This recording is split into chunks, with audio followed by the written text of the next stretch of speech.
আসসালামু আলাইকুম, নমস্কার, জয় হিন্দ। মেরা নাম হে দিলবার। ইরান আর আমেরিকার মাঝে যে যুদ্ধ চলের ওটা লাগিয়া 14 দিন লাগিয়া সিজ ফায়ার করা হয়েছে বা যুদ্ধ বন্ধ করার কথা হয়েছে। পাকিস্তানের মধ্যস্থতাত প্রেসিডেন্ট ট্রাম্প বিরাট হামলা থামানোর একটা চান্স দিছে, কিন্তু শর্ত একেবারে পরিষ্কার। স্ট্রেইট অফ হারমুজ, তেল আনার রাস্তা। আমরা সবে জানি স্ট্রেইট অফ হারমুজ। আমরা ভারত সরকারে ইরানও থাকা মানুষের ভারতীয়রে কইছে, মানে আর্জেন্ট অ্যাডভাইসরে করছে, কইছে যত তাড়াতাড়ি পারো এই 14 দিনের ভিতরে মানে তুমি তাই মানে বাড়ি আসো। 14 দিনের ভিতরেও মানে কিছু না কিছু ঘটিতে পারে। যুদ্ধ যে কোনো সময় আবার শুরু হইতে পারে। ওই সময় ফাঁসি গেলে বড় অসুবিধা হইব।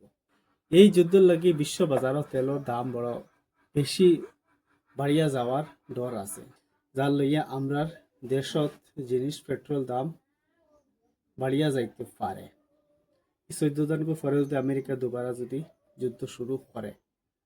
এখন একবার বিষয় হইল, 14 দিনের শান্তি কি আসলে কোনো সমাধান নাকি বড় কোনো ধ্বংসর অগমনে?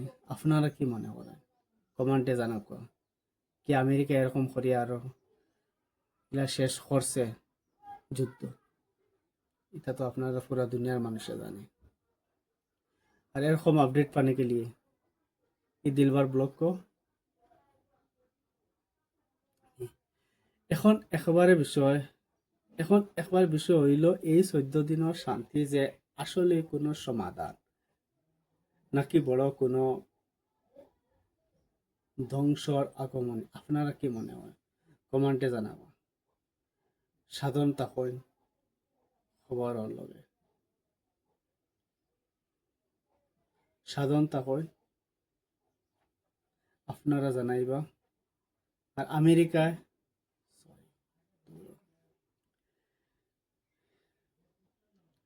এখন দেখবার বিষয় হইল, এই যে 14 দিন যে সিজ ফায়ার যেটা হইছে, আসলে কি এটা কোনো সমাধান নাকি বড় কোনো ধ্বংসর আগমনী?